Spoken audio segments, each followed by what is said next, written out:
So the stated goal of the Albanians' visit to China is to advance Australia's economic and security interests. But of course, this whole context of AUKUS, Taiwan and U.S. pressure is in the background, right?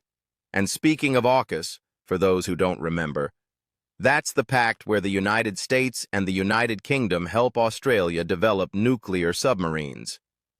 Well, Cobb is leading a review of that agreement, and no one knows exactly when it will be completed. Campbell is being cautious, and Conroy said that any decisions about additional costs or adjustments will only be made after the review is finished. He also stressed that the AUKUS project will strengthen regional deterrence and create thousands of jobs in Australia, which for them is key. And to top it off, Penny Wong, Australia's foreign minister, met with Wang during the ASEAN summit in Malaysia. She brought to the table some very specific concerns: the Chinese naval encirclement around Australia, live-fire military exercises, dangerous actions in the South China Sea, as well as the already well-known human rights issues in Xinjiang, Tibet, and Hong Kong, and the imprisonment of an Australian citizen.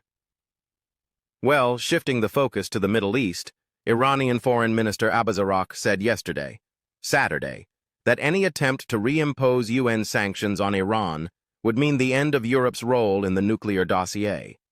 He also confirmed that Tehran is reviewing the details for a possible resumption of nuclear negotiations with the United States, but made it clear that only the nuclear program would be discussed, meaning the country's military capability is off the table.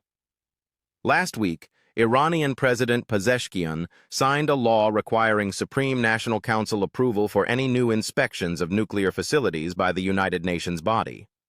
According to him, the UN needs to abandon what he called double standards if it wants to restore Tehran's trust. A confiança de ter